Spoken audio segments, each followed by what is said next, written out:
Hello, everyone. Hello. Caught us sharing our feed, in which we would like to say first, I'm Darnell, And I am Angela. and this is Garrison Garrison House. House. All right. Woo-hoo. Well, like we're sharing, we want you all to get your phones out or wherever device. Well, of course, you're on your phones. Take your device and share. Share. If you're on YouTube, go on ahead here and share it because we're live on YouTube as well. So you jump on YouTube and you share the link and like. Liking helps us really get into the algorithm. We want to be in that algorithm so people can see us and enjoy our podcast. We're also available on Spotify, Amazon, and Apple. So you can catch us in many different locations. So you can just catch us right here on YouTube. We're there. You can catch us on Facebook. We're there. So we're also on Cloud Live, and so we're really getting things going. So one thing I need to do is my job, and that's start the timer. All right, everyone. So let's get this party started. Let's get things going here. Yes, welcome. As you already said, we would like for you to share, like, tell people if you'd like to. We hope you would. Just come on in and join us. We here at Garrison House Podcast, we talk about almost everything. Yeah, stuff we talk about in the car, and also Talk about home. home and As I'm everything else. yelling at the TV, yelling at my phone, at the socials. Yeah, yelling at the Honey, do phone. you see what these people are doing? And I could be in the middle of a movie and I have to pause. No big deal. That's your job, fellas. You got to pause the video. It don't matter. Yes. Get the Roku remote out. In my case, it's right here. You can't see it. I just grab it, hit pause, and listen. Sometimes I don't know what she's talking about, but she's talking about a show. I'm like, oh, okay, that sounds good. Yeah, it's a big old show out there on social. People just doing a show, showing out. Let me get rid of the reverb? Yeah, it's kind of irritating today. I don't know why we hear so much of it. Let's see. I guess we Can you should. hear me? I don't think Well, you we can. hear ourselves. We can't hear each other. There So, you go. but we got this great little feedback going. Can you hear me? I can't hear myself now. Oh, she says she can't hear herself. She should hear herself. Can I hear myself? Now I can hear my. Okay. Well, I guess we're going to have to have a little bit of feedback. Yeah, I can tell you're doing the. I hear myself. And so we're gonna, while we're fixing that, she can talk about some of the new stuff she's doing. Sure. If you're interested. So I was thinking about a lot of things that I wanted to do. And I thought, well, it might be just be too much of me. And it's really getting irritating. And so what happened was I was and I realized, if you guys don't know Kev on stage, and he had like about 3 or 4 podcasts that he does. This is so weird. And so I was like, well, if he could do like 3 or 4 podcasts, then maybe I can do it too. So that's what I did. So I have Garrison House Podcast. I have Inside the Pink Box. I had that actually first, but I haven't really done anything actively on it. But just stay tuned. I just did something, so I might do like a short for that one. And I also have well, it's called Angie's Drama Room, and I would. He's trying to get this audio, and hold on, let me just get it out my ear. So it's Angie's Drama Room, and what it does is that I talk about dramas I have watched, and mostly it's Asian dramas such as Korean, Chinese, Japanese dramas. If you like Asian dramas, and it's really more dramedy, rom coms, and things of that nature, melodramas. It's not the whole fantasy dramas that you guys probably used to here, Americanized. But anyway, it's like those. And I think, oh, and I have Oh What a Crock or What a Crock on Facebook, where I've been posting little reels about me cooking. So if you want to head on over to Facebook, it's called What a Crock. You know it's me when you see like a little celery inside of a crock pot. So that's me. Yeah, and so she's been doing some, and it's been pretty interesting. So unfortunately, she took her earpiece out, so I can't whisper sweet nothings to her in her ear. Well, I mean, I think you would probably be hitting everybody on that one, though.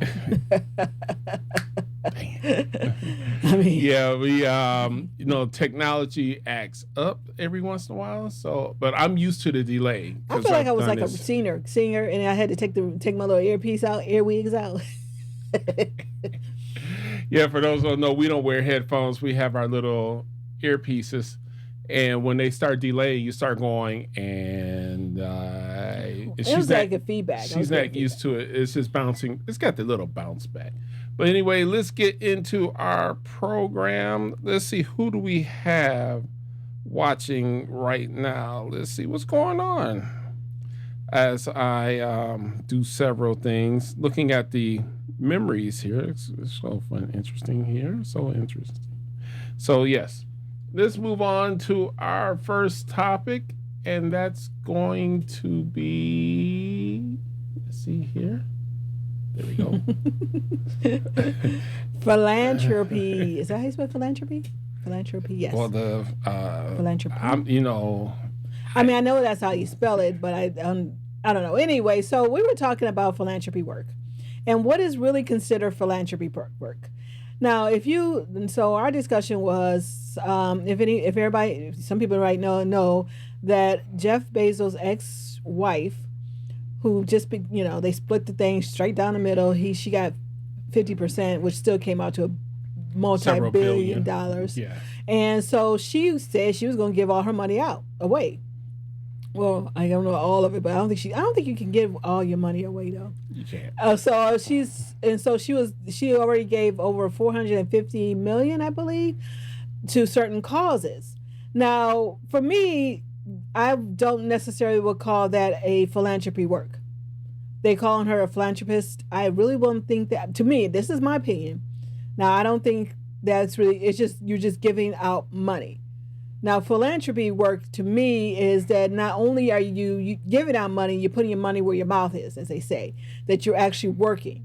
That you're actually out there. So if you were going to give money to PETA, then you're out there also protesting with PETA.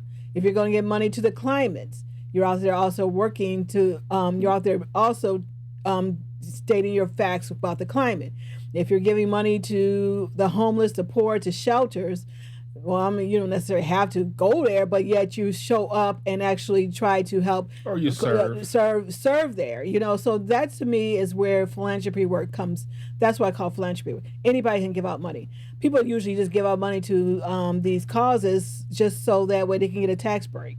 So it's just because you're giving out money does not necessarily that's me. Now, for the true definition of philanthropy, let's see. Got something to say about that, honey? What you're saying? Well, some people don't get. Well, I mean, they get it. Well, I know somebody who gives money and they don't do. Okay, that's different. They're donating, and then people say, "Well, what about the philanthropists who give to political? You don't get a tax deduction, so you just gave them money." So there's so many things when it comes to philanthropy. I believe that you can be a philanthropist, but you're serving people in some way. Like Angie said, you're actually going there, or you have a representative that's working in the program. So something that shows that you're giving money. So they said, now, I guess maybe I was wrong. This is a meaning that the dictionary said, Oxford Language Dictionary said about philanthropy. The desire to promote the welfare of others, expressed especially by the generous donation of money to good causes. And then they left the text.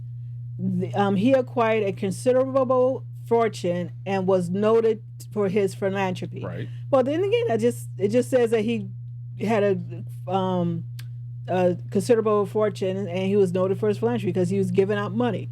A philanthropist institution, a charity is a charity. What philanthropy was incorporated to help the others obtain benefits like person. So it's I guess it is about giving out money, but to me, I don't know. It just seems like you have to. It should be more to it. Right. You just have to. It should be more. Anybody can give out money, but you may not be able to give out that much, $450 million. But anybody can give out money, really. Right. Yeah. It should be more to it. Is it a certain amount of money you have to give out? I mean, we know people. We know personally philanthropists, so we understand it. So don't get it wrong. We do understand philanthropists because we know a philanthropist, and they are actually assembled teams. They assemble the people to make the money work. It's not just in this situation. They're not just giving the money and say, okay, do what you want. They're giving the money and working in the project. So I think that's why our view of philanthropy might be slightly different because we see a philanthropist who actually takes the money and they actually have people representing and making sure the money is properly spent and it's going in the right direction. And they're making sure that some programs that philanthropists give money to, 20, 30, I'm not sure what the percentage actually goes to the program. You have these high administrative Well, that's fees. charity work. Right, that's but not necessarily philanthropy. Philanthropy, it's more, philanthropy more or less gives their own money or fortune to causes, not necessarily charity. There's a difference between causes and charity. True. I'm going to say it. Now, it's almost, now, at what point, because, people have these foundations, that's charity. So you're giving money to these foundations. Now, that won't be necessarily considered philanthropy work. It's more about just a tax bracket to me. And what happens is with some charities, it's 90% admin fee. Right. So, and then 10% technically goes to the charity itself. So, when you're talking about giving to charity, you got to make sure that you're giving it directly to the organization and not necessarily funneling it through a foundation. All foundations right now, I think, now maybe I'm wrong, somebody might say something differently, but to me, foundations are more of just a tax bracket. I mean, the Clinton Foundation, the Clooney Foundation, the Bush Foundation, the Bush Foundation, Obama Foundation. I mean, they have to funnel that money somewhere. I'm sorry, but that's on the political landscape. Everybody has a foundation somewhere down the line, and if George Clooney said he is not an elite, Hollywood elite, but yeah, he sat there and had this whole gala ball at a foundation gala ball for his foundation, and I wasn't invited. I didn't get my ticket. And I won't say anything on the politics side because something was posted about where black broadcasters supposed to had all these media buys. I'm a black broadcaster, and I also oversee a couple black. I guess we're supposed to go stations. out there with a handout. And the 3 that I have direct work with, mine and 2 others, we didn't receive a nickel. But we won't talk about that as a black broadcaster. For those who don't know, I am a black broadcaster. Few, I suppose. It's a selected few. It's just a selected elite few, I guess. I didn't. I guess because I haven't pledged my allegiance to any particular person. I pledge my allegiance to Jesus Christ. That's who we pledge our allegiance to. We're not into this crazy. We won't talk about the politics side because it's kind of. I know we've talked about it. We're on the philanthropy part, but I always say this on the sidebar. A lot of this stuff is worship, idol worship, worshiping a man. I don't worship either one of them.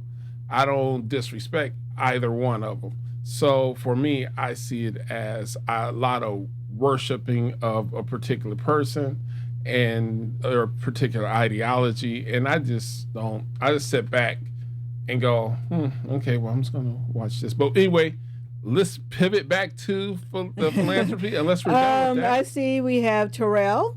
Oh, my nephew. Mm-hmm. Yes, nephew. We'll be together next week. Next weekend. It's a celebration of life. So we'll see each other next Saturday at his grandmother's service. So glad to see you on homegoing service. Yes, Rosetta was, a cook. That mama could cook. Yes. Yeah. So that's my take on it. What is your take about philanthropy? Do you think if you've given a ton of money or more so your fortune to, I guess they say if you give most of your fortune, that's considered philanthropy. But if that's considered philanthropy, or do you think that person should also give and work or do something within the organization that they're giving money to? Just let us know. Yeah, well, we should do a poll on that. We did one on our Spotify site. However, they didn't post a poll. So we're going to start generating some poll. You saw the poll? Yeah, I saw the poll. I didn't see the poll. I saw the poll. Oh, okay. Well, on Spotify, we have polls. And so if go to Garrison House on Spotify and take the polls. We're going to leave the polls there. It will throw some up possibly. And I would like to say Facebook. Thank you for everybody who happens to jump on. I don't know, I don't have the analytics or whatever, but Darnell was saying that people are on Spotify and listening to us. Yes. So if you're on Spotify and you're listening to us, thank you. Just keep on joining us. We are on every 2 weeks. Yes. Well, every 2 weeks, but in the case of a fifth Sunday, it'll be usually 2 weeks in a row. The first and the third Sunday of every month. And it's always the first and third. No. But if it's a fifth, it's going to be fifth, first, and third. Right. So thank you. And everybody who's watching us on the other socials, we just appreciate you. Just let people just drop us a comment. Say hello. Yes, say hello. Thank you. Because she's been busy and I got some things coming up. We'll talk about that at the end. Let's jump on to our next one. Yes. Part 2 of the church's role, which is the poll that's in there. Right. We talked about part 1 is it the church's job to go beyond the Bible? You're talking about philanthropy. Is it the church's job to feed to give? Well, technically, it was God said, feed the hungry, feed the poor. Yeah, so that's that's biblical. So it is within the word of God. Take care of the poor. But I'm saying maybe is the church's job to talk about other things? Some people are always thinking that the black church is about the community, and it's not necessarily about the community. You got to remember the first thing about God, about us as Christians, is to teach us the word of God.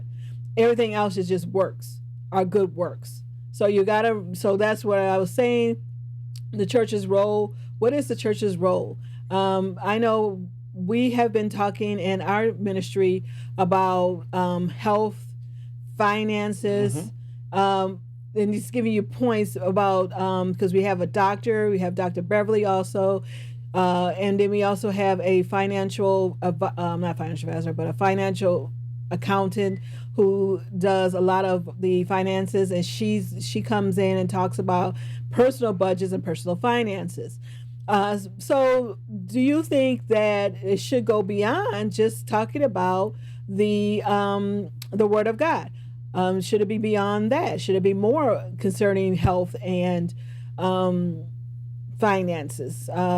Again, we talk about it, but still, I'm just asking for your opinion. What do you think? Well, what do you think the church? What do you think the church's role is supposed to be? Really, are we supposed to help the community, and that's all? Or people criticize the mega. I don't like the word mega church, but anyway, people criticize the mega church that sometimes we see these big churches and the only thing about it is all about money. Well, how do you expect us to help the community if we don't have money? Well, a couple of scriptures in her mic drop moment. I just pull some up. Sometimes you gotta. Though we are people of faith. Benevolence, yes. And so we can talk about that so basically, James 1:27 is a good scripture reference. Visit orphans and widows in their affliction. Keep oneself unstained from the world. That's one area. The next is Psalm 68. Father of the fatherless, protector of the widows. Okay. There is another one I saw. That was not the one I was looking for. If And you draw your Deuteronomy 10:18. He executes justice for the fatherless and the widows, loves the sojourner, giving him food and clothing. So those are examples. Now, I don't have time to go to the context because I'm quite sure if I go to Deuteronomy 10:1, I can get the full context. Because I'm one of those who, I told Angie this, when I was in Baptist church back in the day, pastors or no matter what church I would go to, and they would say one verse. I'm the one, and I was a young person going, okay, I need to see what the context of this scripture. So I would actually go and read up to one while the pastor's preaching. I'm reading the beginning to see the context. So, just read Deuteronomy 10:1 and get the context of that. So I am one who says, get the context, get the context, get the context. Now, in some of these situations, we're talking about the church role back in the day. I'm swinging my chair; she's hitting me, but no, it's not hitting me. Back in the day, they had this thing. I grew up Baptist. Okay, I'm just saying. We used to have it too. Baptist. Okay, I didn't know, but as someone who grew up Stone Baptist, black pants, white shirts, black tie. Sang in the choir, trying to sing in the choir. Grandparents, deaconess. We had something known as the benevolence offering. So it was on the envelope, and it said you had your tithes, your offering, benevolence. Benevolence, from my training, went to help take care of if someone came to the church and said, "Hey, I need some help paying my bills. Is there any way you can help?" A lot of that came out the benevolence. You have to realize that tithes, I'm trying to remember this, tithes went to take care of the church, the building, all the expenses. Offering went to the pastor, and then you had your benevolence for the people. That's from my understanding from when I was brought up. So nowadays, you don't hear benevolence because a lot of churches is place it in a general fund and just say, hey, okay, we can assist. But there's a lot of programs that's going on today that help people. I mean, that's what I was saying. The coming to, it's like, I mean, if everybody's running to the church, saying, can you help me pay my DTE bill? That's not I believe that's not really the church's job to do it, to help you pay your electric bill. Right. You need to find out programs and funds. You need to call DTE up yourself or whatever electrical company you have and make arrangements if you have issues. Going back to our first topic, philanthropy. Believe it or not, a lot of the things that you struggle with paying in utilities, we had some minor struggles a few times, but we got ourselves out. However, they would say, well, we have this program that can help you when you get your bill. They actually tell you, on your bill, having problems paying your bill, we can help. Right. They have programs that philanthropists give to specifically assist you in paying your bills. Mm-hmm. There's situations where seniors pay reduced rates. Yes. In the winter. And there's like a one flat rate. Right. I know my dad is, I don't know, he's old. He's a senior. He's a senior. And he's a senior. He ain't just a senior, he's a senior. And my dad, he will not turn on the heat. He will not turn on the air conditioner. He will sit there because he want his bill at a certain amount.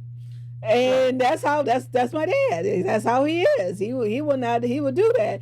He just got over a severe cold late, and so but that's him. We had to actually tell him, look, you need to turn on the heat when it's cold, because in these colder days, and you need to turn on the air conditioner when it's hot. On these hot days, because we don't want you to come to your house and you got a street. And at his age. Now, I'm talking about at his age, yes. He needs to have that on. Unlike us who forget to change the battery. That's what I'm saying. Like, that was just what they said. Like last night, I'm trying to figure out why my heat is not turning on. And first thing did come to my battery, but I don't know how to change the battery. So I just went to bed, had to crawl underneath the bed, had all my clothes on. So he gets up and he fixes it. He puts the battery. It's cold in here. Yeah, right.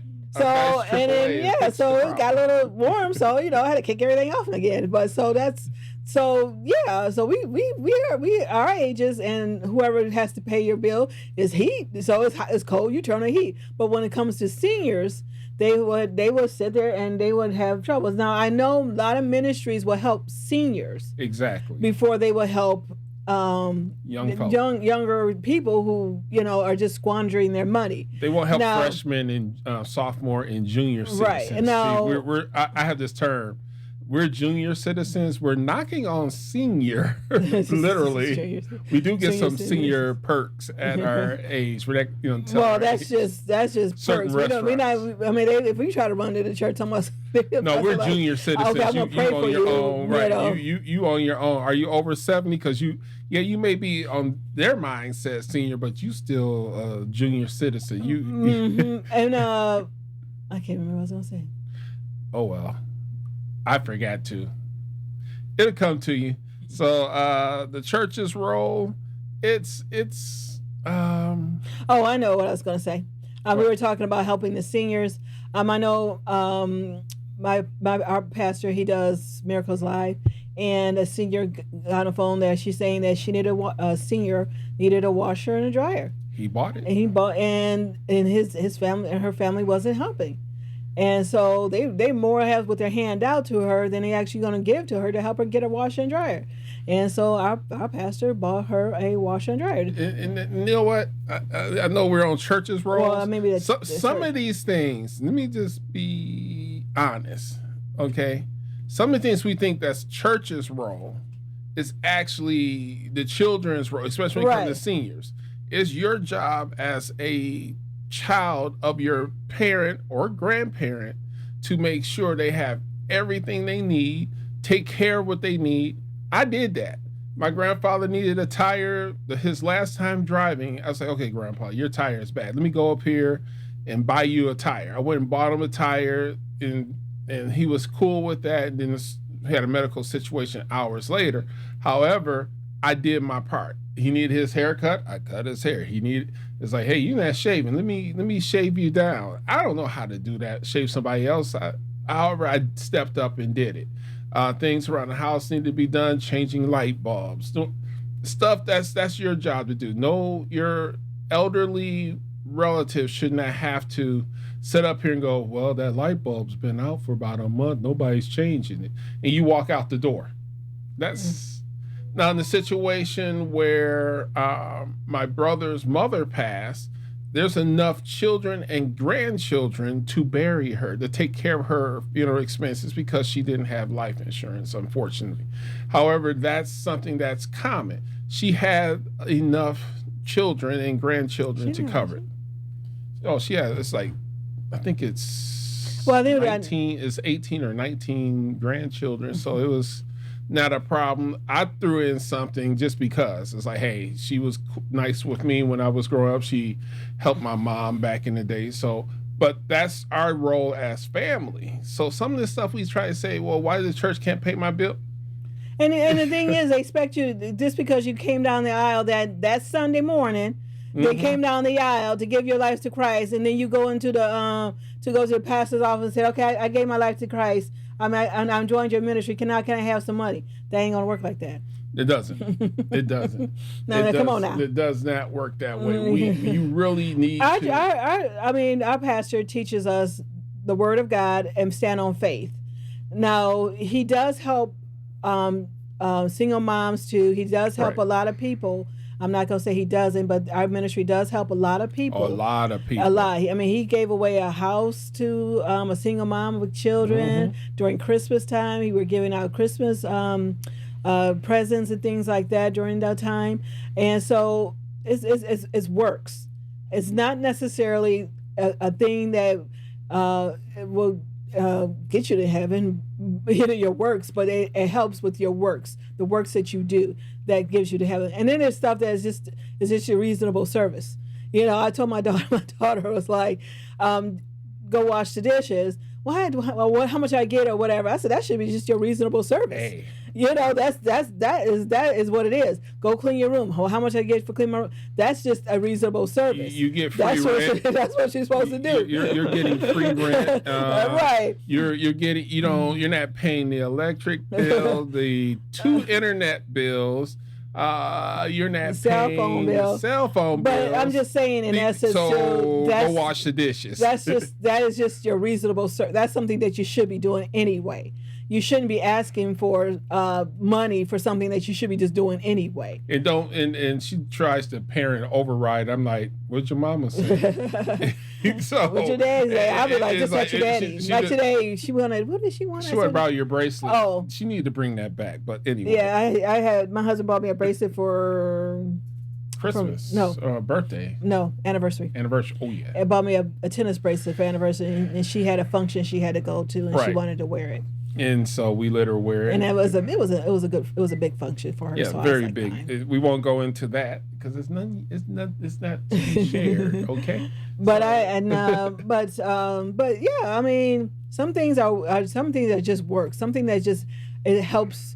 If you go up to the kingdom, you're talking kingdom of going up to heaven, and the Bible is open, or the book is open, book of life is open, and it's like, okay, I see you got saved this day, 37 years ago. What have you done since those 37 years? How many people did you bring into the ministry? What did you do? What was your cause? What was your works? And there was, I mean, I'm not Jesus. I'm not God. I'm not Jesus.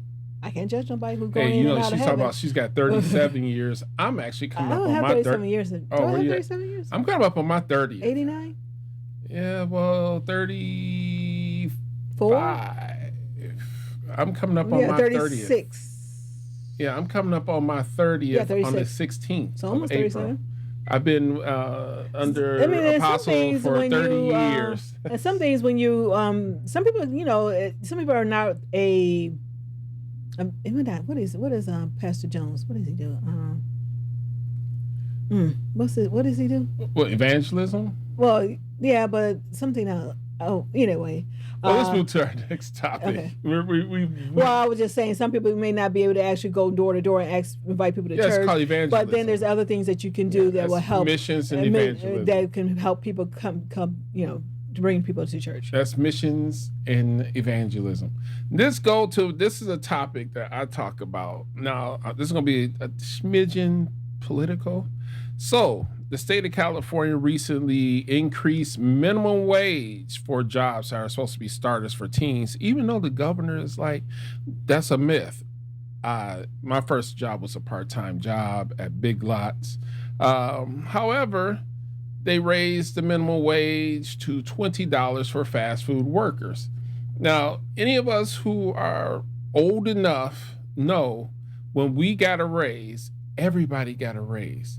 And then when everybody got a raise, the prices increased to go with that raise. It will never be enough.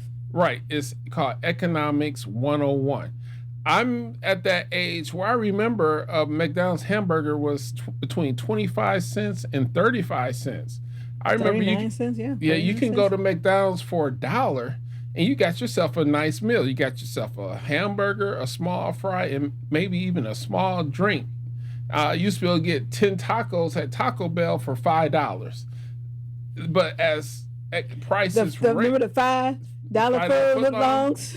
Yeah, it's no $5 footlong anymore. We went out to Culver's because what we discovered through this is that going to Burger King, not to say the food is not quality, we were paying the same amount of money for, I'm just going to say, lower quality fast food than going to Culver's. So we were spending the same exact amount of money for the same food. Now, some people say, well, that food's bad for you. Yeah, we won't go there. Well, yes, we know. We know. However, we spent the same amount that we would have spent at Burger King and got better quality food. You get a better menu, better everything. You can get pot roast dinners and everything at this particular restaurant versus going to Burger King. They're both fast food, except one is cooked to order, which is where we went, and one is sitting in a warmer, which is sometimes you don't even know what you be getting when you go to these fast food restaurants. What you're getting. I mean, my daughter works for the MCD, and she's like, she don't even eat that. She doesn't even eat that. And then even that, even though we're on unintended consequences, people are complaining about CEOs making money, and MCD, as we're calling it. First of all, MCD is a real estate company. Most people don't know this. They think the golden arches that the CEO is making all this money. If you watch the movie, and it might still be on Tubi, watch the movie The Founder. You specifically, it may make you mad to see how it all came together. However, he was told that you don't want to be a restaurant company, you want to be a real estate company. So the unintended consequences is you raise rates, you expect people to pay this huge amount of money. It's crazy. $25 for a Big Mac meal. Whenever it's just a economic thing, or just it's a thing. So whenever, even if it wasn't up to $20, whenever a state raises their minimum wage, then whatever that hike was, everybody had to get that same hike. Right. So if of course, if you're above minimum wage, and then let's say if I can't remember, I don't even know what minimum wage now is anyway, but let's say if it goes up 15%, 10 or 15%, then that means that everybody across the board had to get their 10 to 15% increase in their wages. So when that happens too, then things starts to go up, because they're trying to match household income, and you're never going to match household income. No. If you, especially, it was a TikToker who was saying that after taxes you get $3,500. Let's say you get $3,500, and he starts breaking it down to rent, or your mortgage, rent, or whatever, car note, car insurance, something else he put in there, and health insurance. Now I can tell you right now, if you're getting $3,500 after taxes, then you will have health insurance already within that, so you don't have to pay an extra $200. That would have been already taken care of. And then, but if you were getting $3,500 and he said like $1,500 in mortgage and or rent, then you're living above that, because technically you're supposed to pay. They say in order to make sure that you're within a certain amount of frame, you are supposed to make, well, I guess it's after taxes, I suppose, I don't know. But still, if you're living beyond the amount you're supposed to be getting paid anyway, that's on you. Why? You're only getting $3,500 after taxes. Why are you going out and trying to buy a $2,000 mortgage or $2,000? Now, rent, I leave that alone. So he was basically trying to say, if you go to Mexico, he was talking about going to Mexico, even though it's you may get paid less, but yet the cost is less. Well, that's because it's Mexico, and it's going to be that way because people are only getting paid so much. So you can't expect somebody to go to the market, street market, and they're selling apples for $8 a bag, when the average person only makes about, bring home, I don't know, $500-$600, and that's before expense. So they're not going to make apples, $8 a bag or $5 a pound. Well, the one thing interesting, I just did some rough math. A person that works 80 hours in a 2-week period at that rate is making $1,600 per week pre-tax. So when you deduct just the basic stuff, basic deductions, let's say I use 30%, you're bringing home $1,120. Now, that's $1,120. That's like a lot of money. No. $1,120 is still not enough because also everything raises. In LA? Yeah, we've been to LA. We've been to In-N-Out Burger. And they're talking about, some people are complaining that their electric bill was $1,200. Exactly. You have situations where the $1,120 is basically one bill. It could be your utility, your car note. It's still unaffordable. So because everything went up. Right now, the unintended consequences is that people are complaining about car prices. They're saying, oh my goodness, I just won't buy this particular brand. I'm not paying $120,000 for a car. I was going to purchase an EV. They told us, it's going to be, the vehicle was going to probably, the top price would be $60,000 for the almost top. So when they finally started manufacturing it, it turned into over $100,000. I said, I'm not paying $100,000 for a car. I'll stick with the particular brand that I'm with now because I can probably get more for my money. So as a consumer, I'm like, I'm not paying that. So what happens is when prices go up, the consumer rebels. The consumers are rebelling. And that's your unintended consequences is when no one in who makes these decisions think about what will the consumer do? What does the consumer want? They say it doesn't, we don't care. We're going to do what we want to do. Again, not to go political. However, you really need to take that aspect out. Now, minimum wage jobs, again, was designed for entry level. Like I said, we started in entry level jobs. So now here's the situation. Summer's coming to LA. Teens who would normally go out and get these jobs for the summer will not be able to get them. So now you have a situation where your teen worker group class can't work. What does that lead to? Them getting into trouble. No one thinks about that. They think about, well, it's not fair. Teens, these were jobs for teens. It kept them busy, had them learn work. So now we're having a whole generation that will not have any work experience because the labor cost to have them is too high. Even our daughter said something about these young people are lazy. So, and she's working. That's my daughter said. And this is our daughter saying it. She's a manager at two MCDs. She even says they're lazy. So now we have a whole generation that's there for the money, not to work. The next unintended part is, like, even though my calculation says you're working 80, you're not getting 80 hours. You're going to probably get 20 hours a week, which comes to 40. That's $800 every 2 weeks. Is where before they're going to try to keep you at the same level. So as somebody who also owns a business, I had to look at my pricing structure. And I say, okay, how much am I worth? The minimum amount that I'm worth for something. Okay, so I put in, as I'm developing this new software for my business, I put in what my minimum cost is. And when the way I set up the percentages, the way it kicked it out, I was like, wow, I've been undercharging. In some situations, I'm like, oh my goodness, I've been giving them the low rate. And those are some of the things that in business, when the cost goes up, we in business have to raise our prices. People get upset. Why do you think gas, when I first got my car at 95? 95.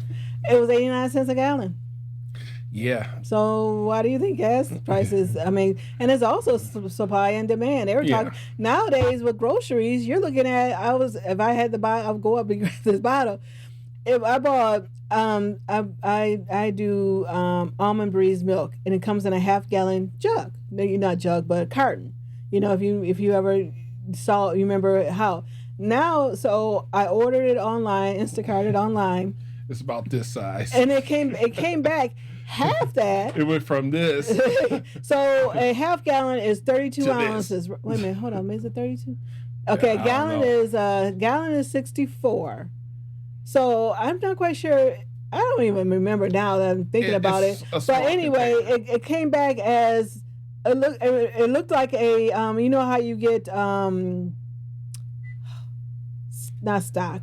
Chicken stock. Right, chicken stock. It comes in the same box now with the little twist up on the top. And I'm like, wait a minute, what is this? Is this actually? I literally had to go and double check, and sure enough, and now it looks like, I feel like going up there and getting it. Well, we don't have time right now, but because it looks like and it's shrunk. So they're shrinking packages, but yet try to keep the prices within a certain range. So at this time, they shrunk the price, right? And I paying $1.99. I think it was even on sale for $1.99 when I can actually get the bigger one you used to get the bigger one for $2.99.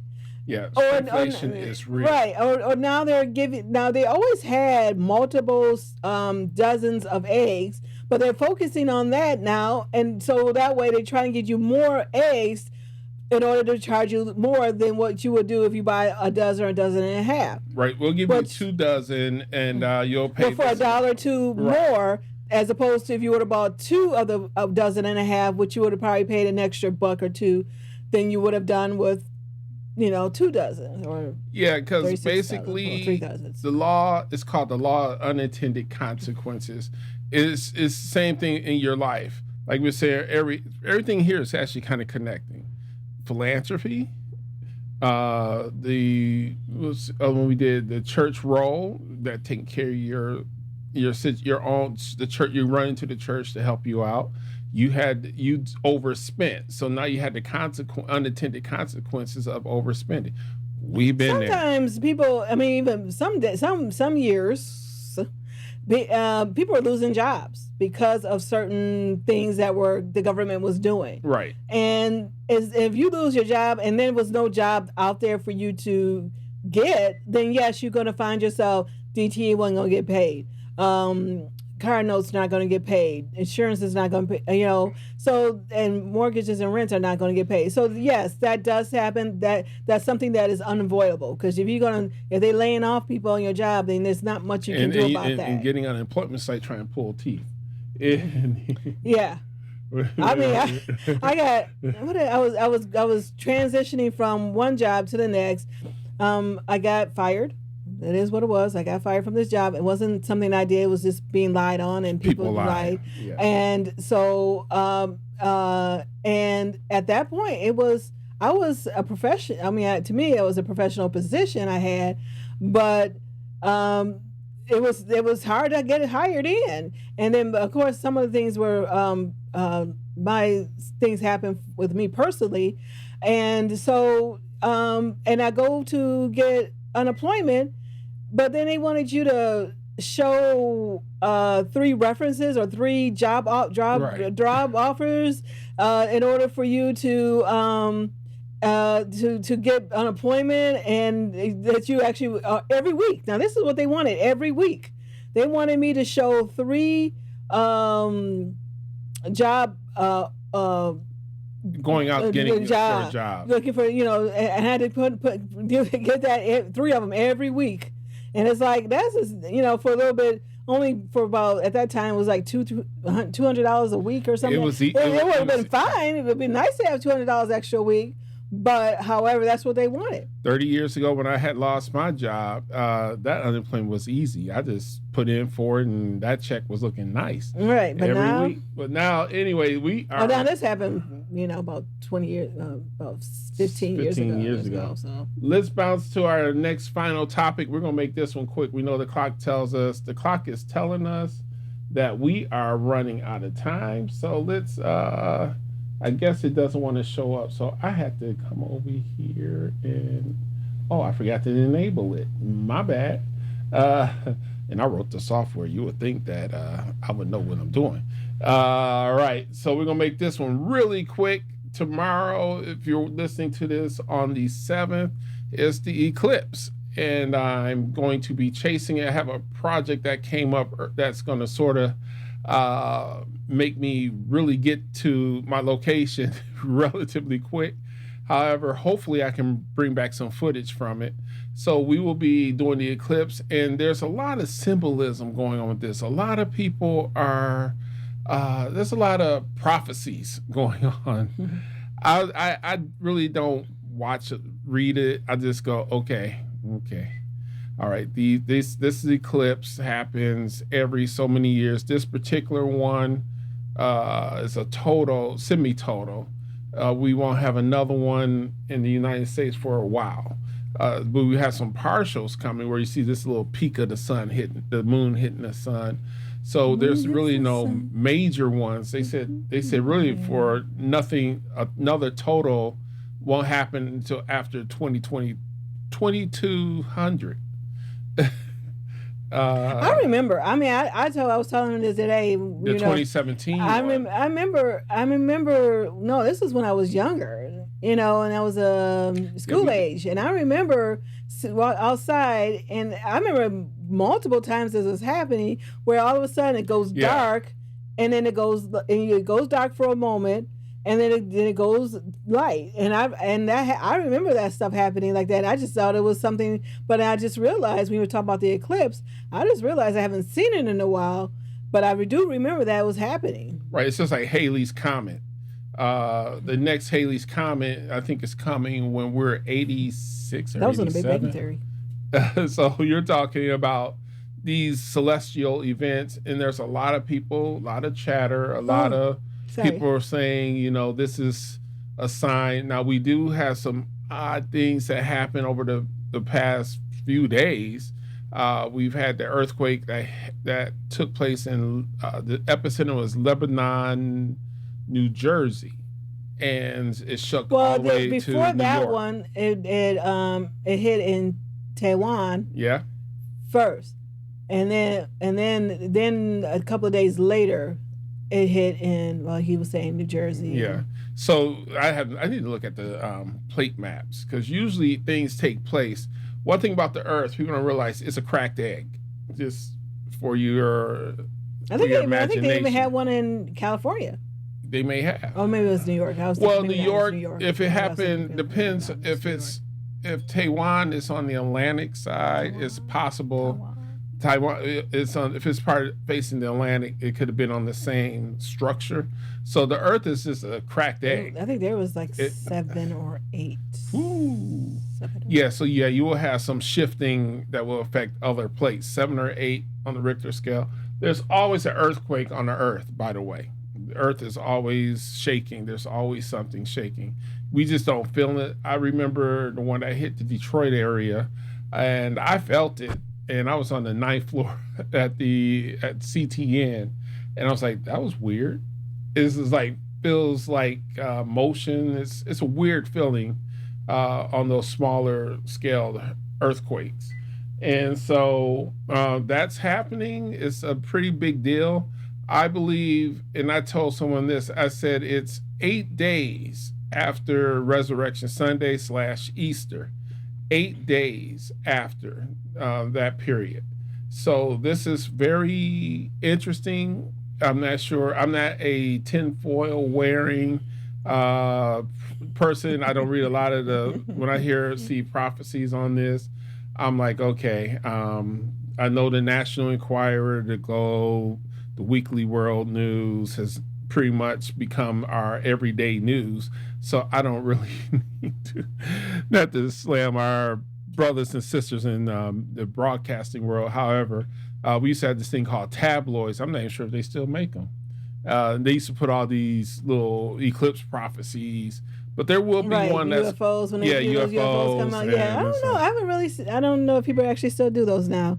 If I yeah, haven't well, seen I them at mean, certain we have grocery stores. social media now. You don't even need them. They just go on social media and just make it up. You know, right. you just make it up. You don't even, in fact, you don't even need to have them. Just somebody going in. Hey, I saw. Right. I mean, the socials now are nothing but more tabloid toy boys now because they just go there making stuff up. Yeah, causing trouble. They make it up and people fall for it. Like the whole thing what happened with Princess Kate. Yeah. Oh goodness, we don't even go. And I was like, come on now, people. I was like, leave the girl alone. She had to come on. Talking about she had cancer, and everybody's like, ooh. Now I know Charles had cancer, but I didn't know she had. I know she has some stomach issues, but still, I'm like, ooh, let the girl live now. Yeah. So people. Let the girl heal. Yeah, because that's one thing about the eclipse. I really don't know why we get into the weird side of things, like the whole end of the world. Clearly, the Bible clearly states we do not know the day nor the hour that it's going to happen. So for me, I mean, I want to experience the eclipse. So that's the reason why I'm going out to chase the eclipse. Well, I wanted to talk about something about Let's Talk too. Not necessarily the eclipse. Oh, we can do it in the final remarks. We can do it in the final. I want to talk about the YSL trial. Oh, okay, yeah. This is the final remarks. This is the final remarks. Just something quick. If anybody was following, now all this stuff is happening in Fulton County. Now there's nothing much going on again with Fonnie and all that. They're still debating all that stuff. The judge, I don't know, they're still going to whatever. Everybody's going there. Now this one is with YSL Young Thug, and I was listening to the trial, and the defense attorneys were complaining because they're saying there are so many witnesses that if they try to get through it all, it's going to take about 3 to 5 years. And so they already denied bail for Young Thug. I think at that point they should give honor bail at least. But they already denied bail, and so he will still be in jail for almost 3 to 5 years just to get through the trial. Well, he'll get time served. So they had a lot of motions to do this. So the judge had to the judge realized that too. It was too much. So what the prosecutor attorney, she was like, the judge asked her, well, how many more witnesses? This is just the prosecutor. Now this is just the prosecution. How many more witnesses do you have? 150. And that's 150 more than what they already had, because now the trial is going into 53 days. And so at the time, and she had, and that's just her prosecution. This is not even the defense's trying to get their say and their witnesses in. And then the judge was like, well, how many days do you think that's going to take? And she's like, well, about 120 days. So all this is just padding the courts. It's just padding the court. That's a third of the year. Yeah. And that's all it is. Because if you are a jury, you're not going to remember every single word that these 150 witnesses are doing. And you pretty much really don't have much, but yet you're just padding the courts in order to either, one, the defense will, Young Thug will just throw in the towel and say, plead it out. Or two, you're just going to wear it out until you figure out what's going on. But the judge he already said, look, they said he's going to have to work the weekends now. And everybody's like, yes, this is going to happen. And he said, we're going, and any evidence, any video, any else thing, if it isn't on from that date, don't bring it in. Don't give it to me. And he also still allowed the lyric thing. Now I listened to the lyric they were talking about, and hey, whatever. And the judge, I think the judge, they still don't, people really don't understand rap and rap music, and they just thinking it's just a bunch of hollering and stuff.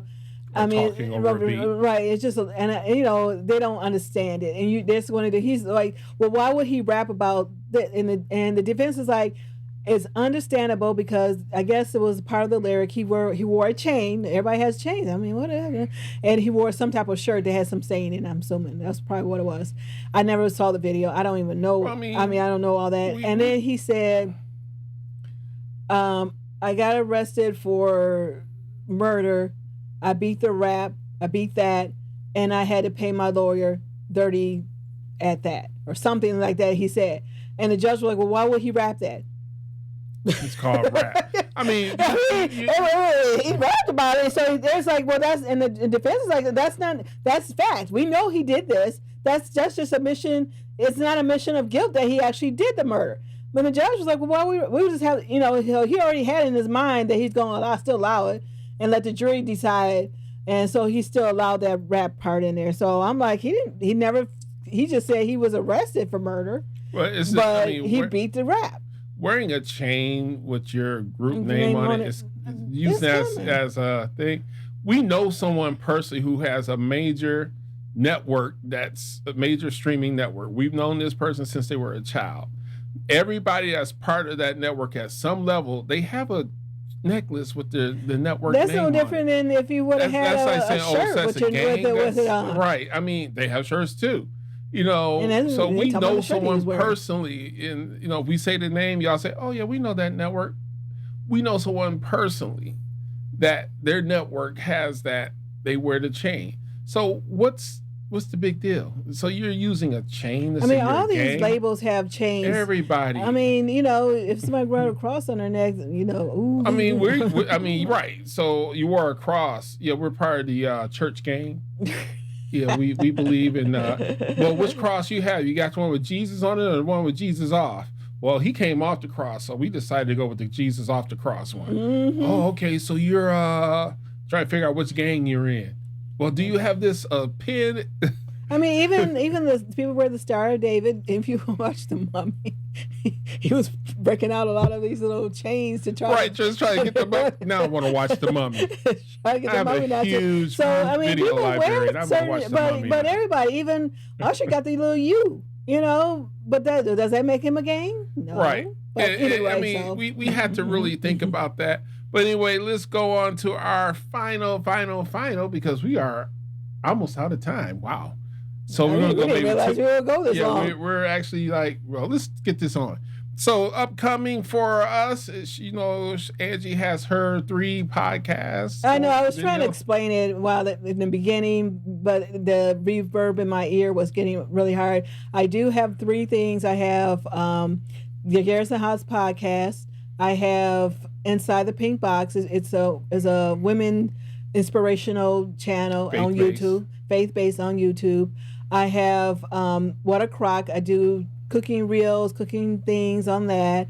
And I had Angie's Drama Room, which is on YouTube, and I talk about Asian dramas. And it's doing good. Yeah, so reason why I didn't realize I didn't really think I could do it, but I had to get my editing my editing together.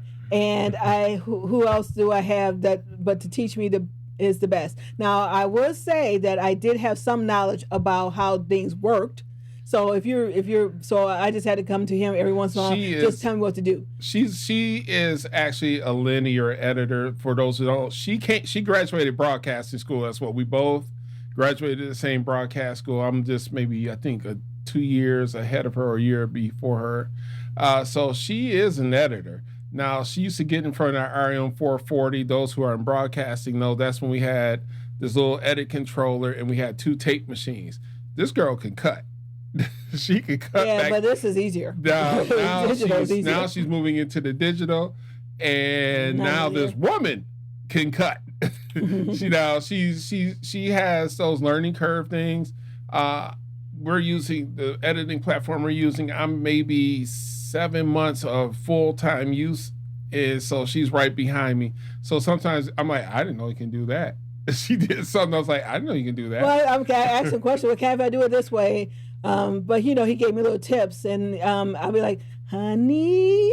So I bring it over here, and I'm like, okay. And so I just like, he shows me what to do.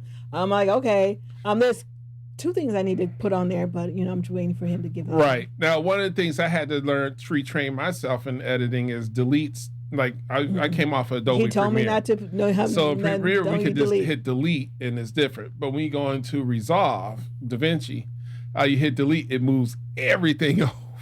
Yeah. So he always told me just backspace. So I had to reprogram my mind for that. Mm-hmm. And then I have. Let me see. I think that's this week. We're.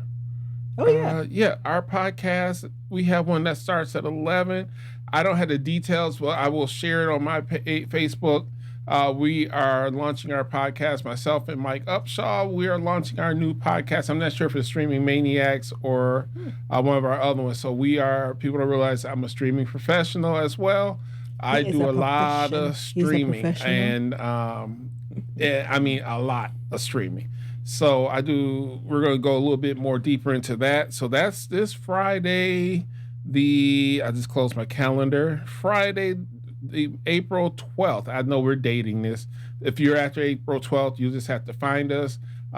We'll have links somewhere in there how to get it. So we're doing good on there. And the studio progress, I haven't been upstairs yet. So she's been up there working. She did some painting today. I have great respect for professionals. Because I'm like that painting. Well, my daughter it's spots of black paint, so it's not all the wall is black. And we're only painting in one white. Even doing it in white, it still has little blackness coming through. So there's spots of black. Then she has this one wall that's all black. I told my husband, "Look, this is gonna stay. It's gonna stay black. Fine. It can stay black." I mean, so but where we gonna be upstairs? I told him. He's like, that's a start. So we are going to be going up to our studio soon. Yes. I may not be finishing all the painting. Like I said, I got some mad respect for people who paint because we're doing that is a professional job, and I have nothing else to say about it because I don't like doing it. Yeah, with her doing a lot of podcasts, with me doing, getting ready to start doing not only Garrison House and having Streaming Maniacs, us being part of a podcast platform that's coming soon. We need to have a place where I can be down here doing my work. She can be doing her creatives. Because I think it was yesterday she was doing so much. I was like, I really got to get this done. So I asked you if you need it. If you need it, I said no, I wanted her. I wanted her to finish her I stuff, you. And then I need. And then the funny thing about it, I might not still not use it. I might have to redo it. No, I actually had her restart what. Because I'm sitting there going, okay. I know. I was like, I'm talking too much. And this one was Angie's Drama Room. And my was review of a drama I watched. She told the whole doggone story. I don't even need to watch it. I already know what happened. I'm like, okay. Well, I'm still trying to get my groove on this. So I'm still trying to figure out how I'm doing it. Yeah. And speaking of which, we're going to say goodnight here, but just make sure you go over to our platforms. I mean, even if you don't launch it, just go over to subscribe. Like the video and just move on. Yes, please. That helps with the algorithm. That helps with a lot more viewership. That's helped a lot more people to help. And if you enjoyed it, let other people enjoy it too. Especially Angie's Drama Room, because we didn't even talk about the one topic we should have talked about, how bad American television content is and why more and more people are switching over to foreign content, especially Korean and Chinese dramas. I can tell you, I've seen some really good. Well, I've seen better creativity in Asian sci-fi than I've seen in American sci-fi. Asian sci-fi, especially what's one of my Perfect Stranger. I love that series, and I believe that was Chinese. Huh? Was My Perfect Stranger Chinese? Oh, you mean the one that went back in time? Yeah. No, that was Korean, but I don't think it's called My Perfect. That other one. We haven't finished My Perfect Stranger. I haven't finished. Yes, you did. I did. Okay. Well, it's a couple. That's the one that went back in time and was it with the car? Right. Yeah, you finished. Okay, and then my other favorite one was Reset. Mm-hmm. Oh my! So here, something real quick before we go. I think Reset is on YouTube with the subtitles. Take a look at Reset. Now that one is Chinese. Watch Reset. Reset I'm a sci-fi guy. When I watched Reset, I was like, okay, I have to get this one. I mean, I love it. It's a time loop. It's a time loop. It's phenomenal. And it's because the next movie script I'm writing is in that genre. And it's good to watch something that your genre is. I'm a sci-fi genre guy. So one of our next scripts that I'm developing is sci-fi, and it's in that genre, time looping and jumping. And so I really watch the Asian versions versus the Americans because they're just better. I'm just going to say that. And I'm going to leave it at that because we can be here all night. Body, but anyway. I said you might like Three Body. Oh, well, I like all kinds of. Or Shop at 4 O'Clock. And for me, I have to be rested because it's a lot of reading. You're reading a lot. So Three Body might be a lot more reading, but Shot for a Killer ain't really no dialogue. It's a bunch of guns, fights, and everything else. Reminds me of John Wick. John Wick? Reminds me of John Wick. And no, I'll make sure when she's doing her Water Croc not to talk about John Wick. He hurt my feelings, but that's okay. I made resolved. It up. I bought her a Cinnabon. Oh wow, Culver, Cinnabon, Burger King. I just really got her a Cinnabon. All right, people. All right, everyone. Until next time, I'm Darnell. I'm Angela. And thank you for watching Garrison House.